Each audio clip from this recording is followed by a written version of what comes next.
คัดเล็กไปกำคัดไปกำลังขี่เรือกำลังขี่เรือไปไหนขี่เรือสองฝั่งโขงเด้อข้างล่างของเสากู้เลยจะเป็นพม่าแล้วก็ฝั่งนี่จะเป็นสปปลาวเด้อเห็นปะ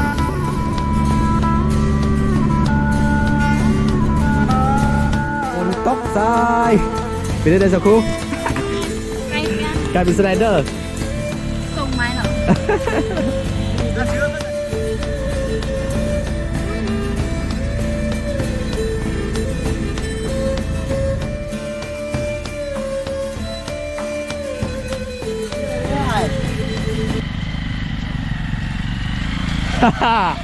อ้สิครับ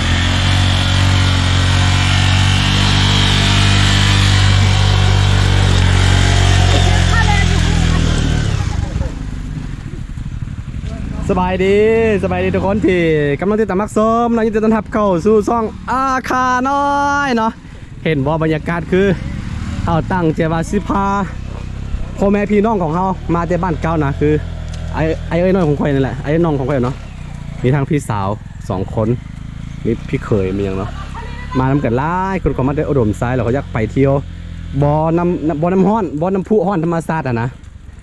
แต่ว่าบังเอิญในระหว่างทางเนาะเห็นบ่อเส้นทางฝนตกทรายเป็นได้สักครู่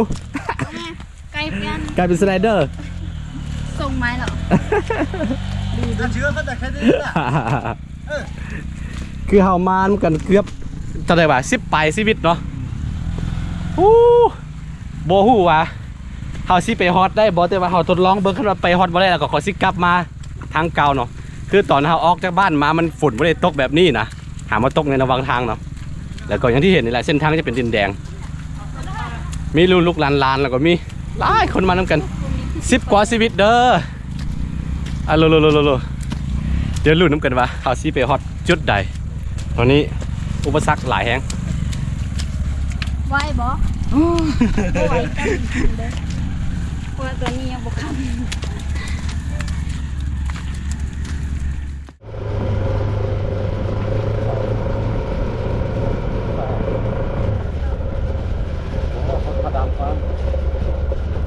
ไปนิดนึงก่อน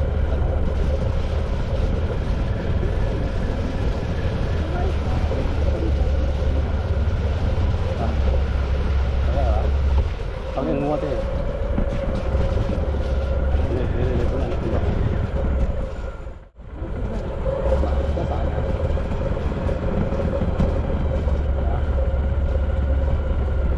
ใส่ขนาดไหนเลยน้ำมันดีเลยจังสิจังขนาดไหน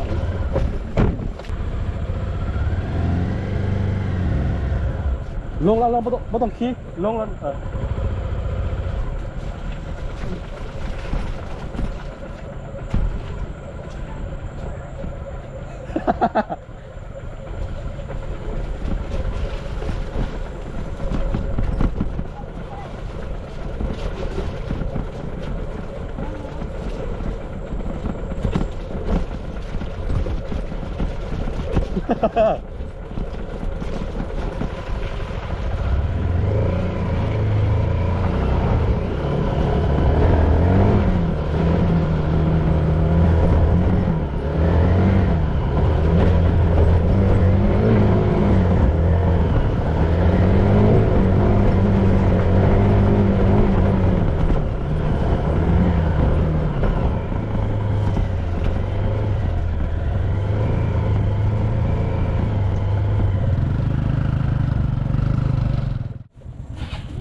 เอาไปทางไหนได้ตะคุฮะ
Get it.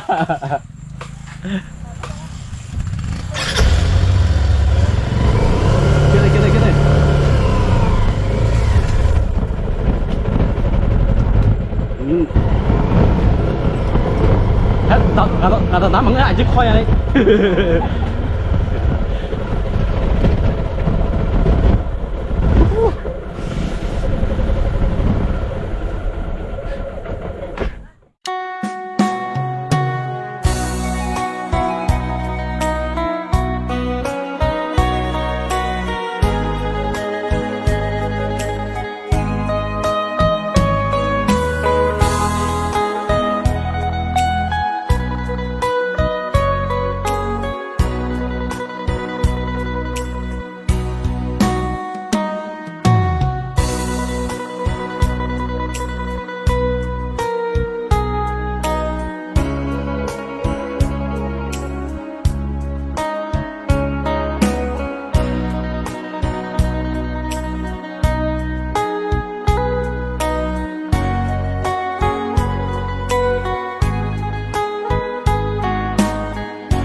นี่ทีมงานของเขาหลังจากที่เดินทางมาประมาณ3 ชั่วโมงกว่าๆเป็นได้รู้สึกได้บอสเตย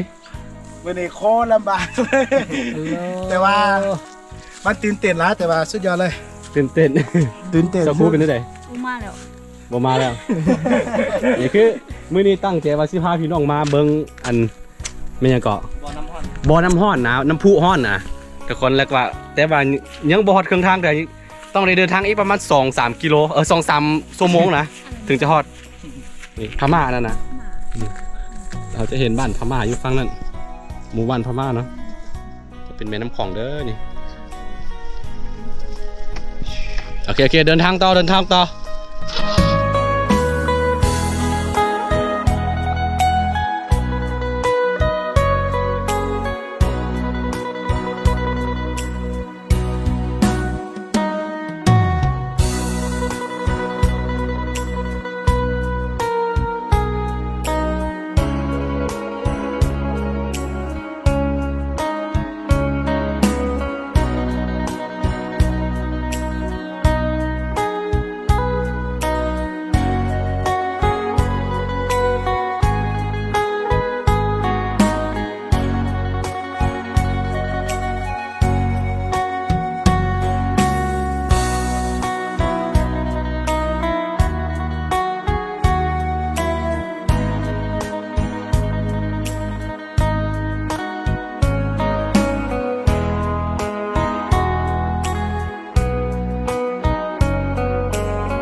80เมื่อกี้นี้อันนี้ก็90 90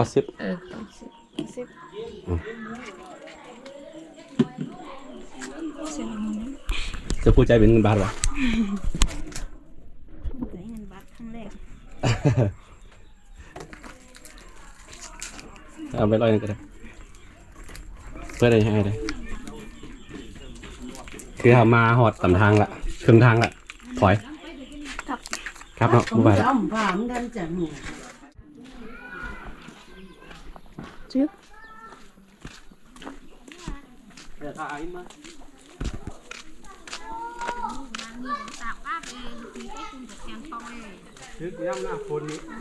ทานได้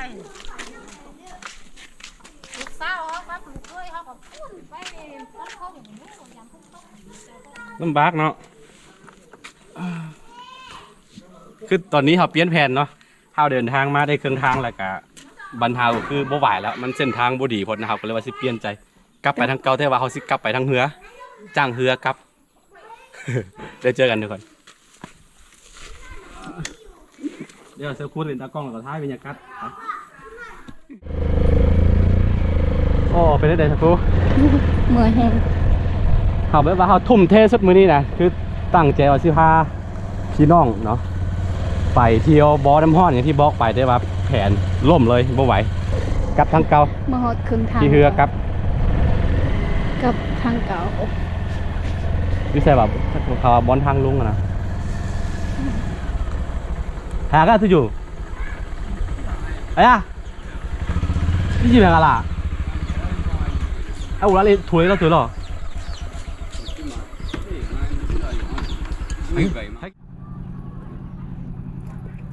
คือตอนแรกแผนของเฮาเด้อ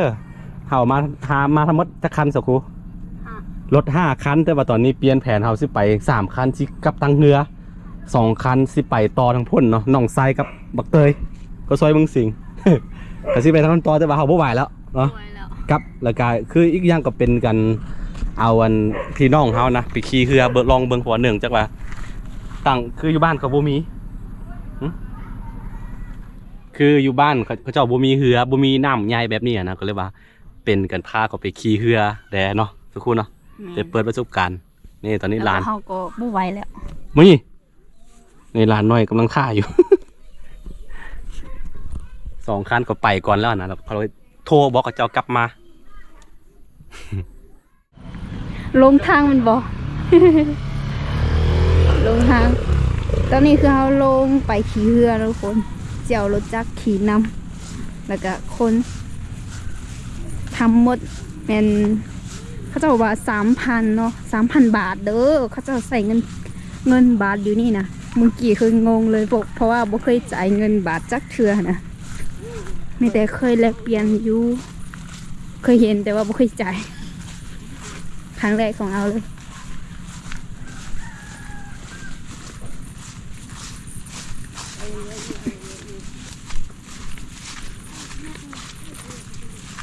เข้าป่าฝนตกทางโอ้โหทางเปื่อนแหง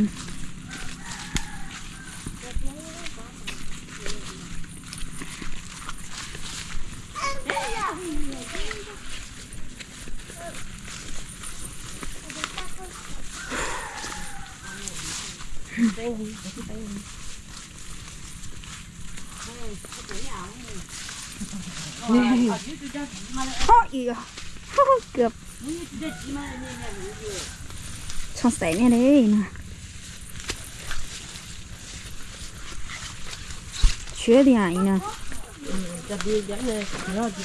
ทีละเจอเป็นยังไงดูนะเจอมั้งปะหืม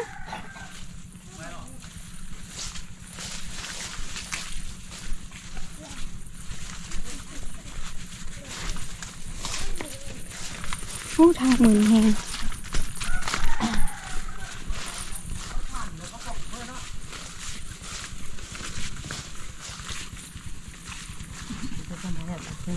โอ้เขาจะเอารถจักรลงนี่บ่งไปแต่อย่างกันทางมือสุดๆโอ้เห็นเฮืออะไรทุกคน สิได้คือขี่เรือแล้วเป็นครั้งแรกของเขาที่มาขี่ได้นี่โอ้โหฮะเอี่ย คือเด็กน้อยตื่นเต้นแฮงเขาว่าสิได้ขี่รถอยู่น้ำ รถยูน้ำได้เขาเอิ้น บ่เคยเห็นเนาะคือต้องบอกว่าเด็กน้อยเขาบ่เคยเห็นน้ำคลองแล้วก็รวมทั้งอันนี้เป็นน้องสาวน้องสาวเอ้ยแล้วก็อันนี้น้องสาวเนาะลูกของนาเบาบ่เป็นนาเบาลูกของอานะลูกของอาวนะน้องชายของพ่อเนาะ อันนี้ว่าบ่เคยขี่เรือจักเทื่อ บ่เคยขี่มานี่ แล้วไม่ขี่เรือน้อย อันนี้เรือใหญ่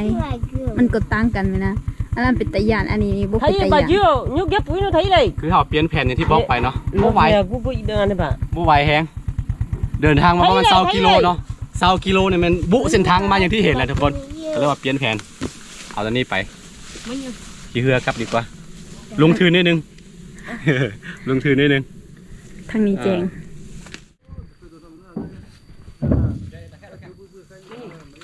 ตอนนี้คือเกียมที่เอาลงแล้วเขาจะเอาไม้กายใส่เพื่อที่เอารู้จักลงดูเขาเดี๋ยว มาเจอกันเอาตุ้มมาเจอกัน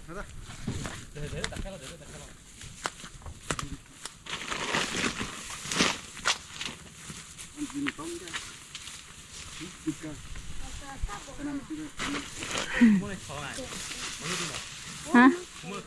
ทุ่มโมจริงอ่ะทุ่มโมจริงอ่ะโอ้ บอกยังคันนี้สิไปหันแม่แม่แม่ยาวพุ่นยาวหดพุ่นบ่ได้หน่อยคือตอนเฮาขี่ตอนนั้นแหละใหญ่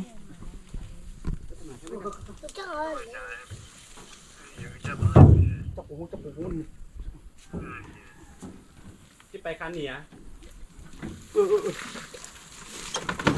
โอ้ ได้ไหมเลย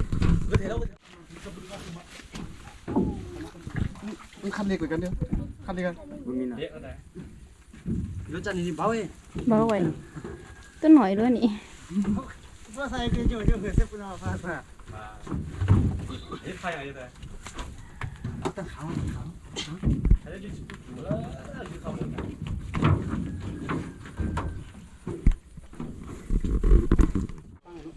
ค่อยๆนึง อันนี้พี่ดองไม่ได้อบรมไซส์เขาสิว่าสิพาเขาไปลิ้นอยู่คงเลาะที่นะเราบ่ไหว ทางเปื้อน คอย แห้ คอย ง เลยสิกลับทั้งเก่าสิกลับทั้งผมโอ้ ไว้เลย ไผ่ก็ไผ่แล้วนี่ ปีนี้มาปุ่นบ่มีปุ่นก็ได้ปุ่นมาดิมาเที่ยวนี่ พอแล้ว เอาเถอะก็ อันนี้นักเรื่อง ตัวนี้นะเนี่ยเขามาไหม เข้ามา ไว้เนอะ คันเล็กไป กำคาดไว้คาดไว้แล้ว มันกดนัก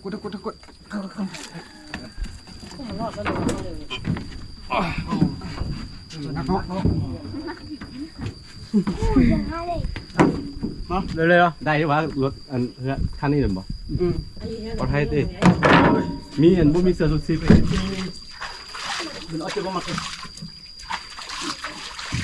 เอาไอ้เด็กมึง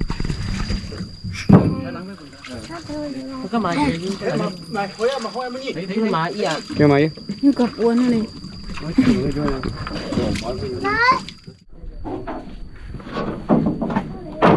ตอนนี้รถของเราใส่เรือเป็นที่เรียบร้อยเนาะต่อไปก็มีแต่ไปเรื่อยๆบ่แน่ใจว่าระยะทางจากบ้านนั้นดอนม้วนนี่ไปหาปงเลาะจักกิโลเนาะยังบ่ได้ใจปงเลาะ ไปปรุงแล้ววะเนี่ย บ่ไปปรุงสมแสง ปุ้งจมแสง ปุ้งจมแสง ลงฝั่งนั้นจะเป็นพม่าเด้อทุกคนโอ้ sao tôi phục đến này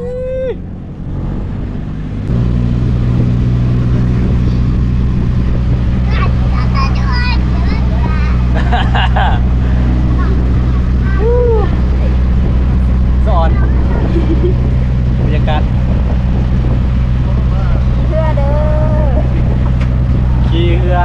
ขียวสองฝั่งแม่น้ำโขงลาวกับพม่า เราพม่า อ่า เป็นพม่า พม่า โอ้น้ำคลองใหญ่แฮงเนี่ยตอนนี้คือเอารถจักรมาแล้วก็ นี่คือถอยเนาะถอย ไปรับ ไปต่อไม่ไหวจริง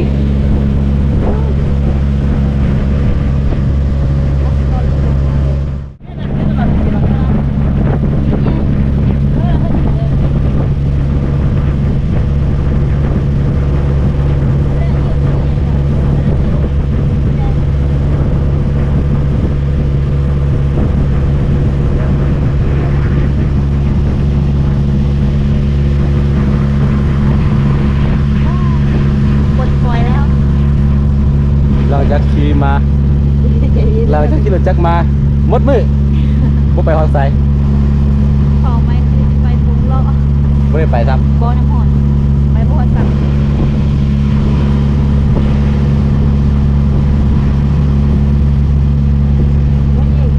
ว่าจะ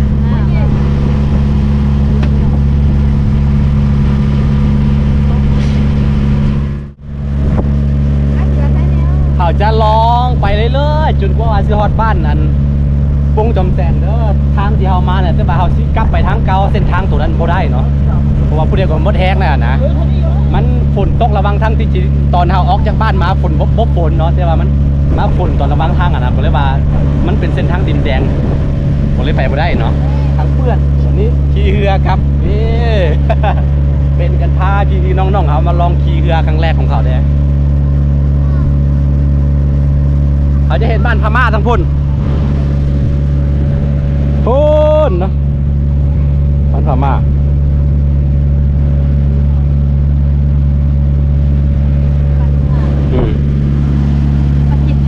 ประเทศพม่า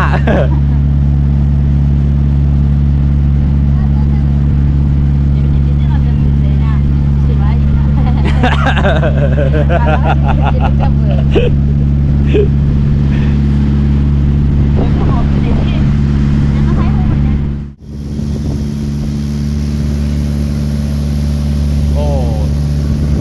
สุดๆไปเลยพี่น้อง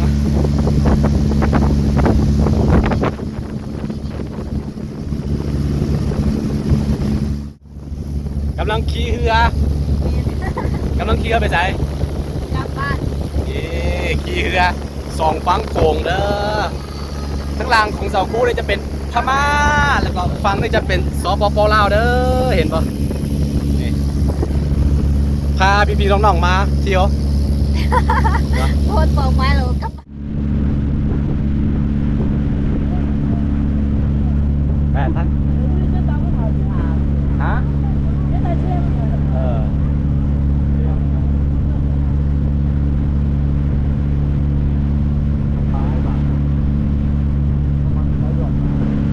เอาอยู่เป็นเรืออยู่เออ เพื่อเด้อ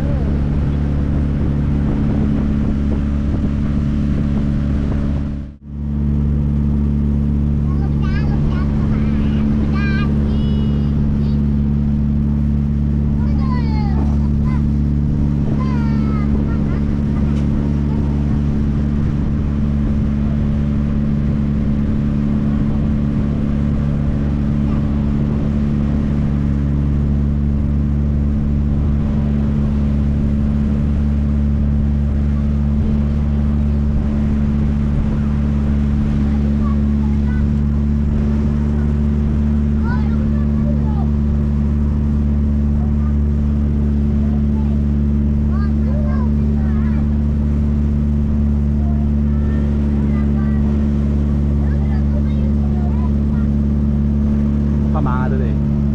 เรือพม่า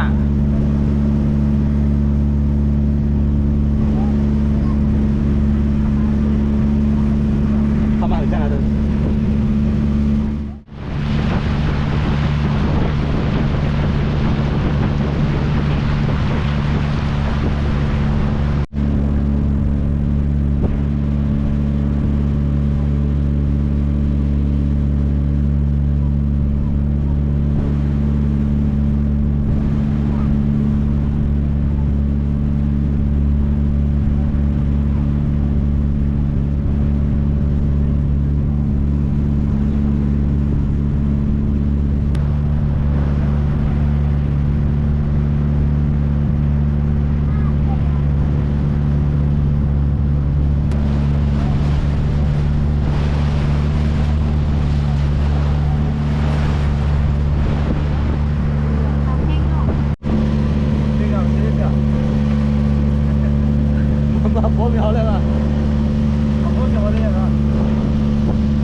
ฮักกองฮักก้อนทางนู้น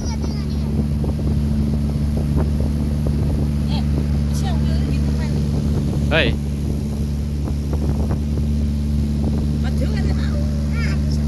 สภาพรถ ตอนนี้เราอยู่ฟังนี่พม่าเด้อพม่าเด้อ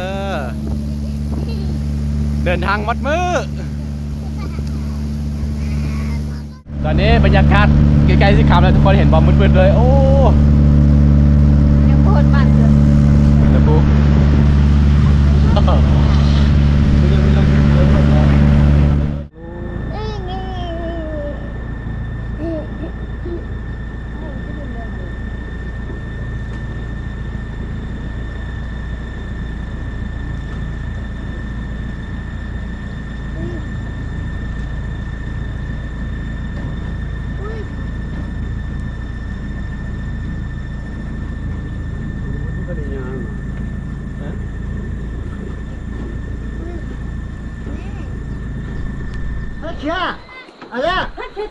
เคียนเอาโอ้หัดใส่ทัดไหน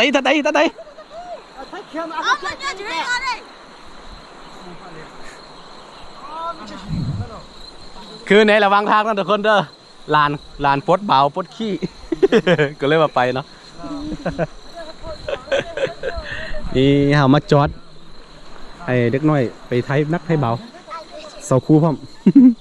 ไทยโ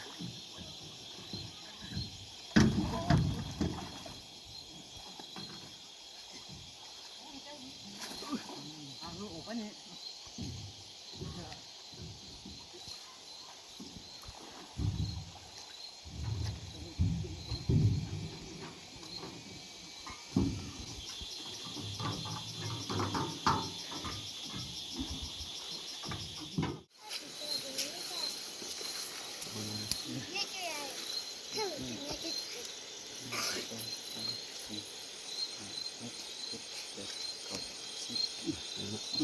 เดี๋ยวนะ ไป มืดละคือการเดินทางมาจากพูนเนาะเราใส่เวลาประมาณชั่วโมงกว่าๆนี่เนาะถึงจะมาถึงพี่เป็นชั่วโมงไปนิดนึงเป็นมูลค่าประมาณ 3,000 บาทเนาะตีเป็นเงินบาทเลยพี่ส่วนใหญ่เวลาซื้อเครื่องซื้อของเป็นอย่างก็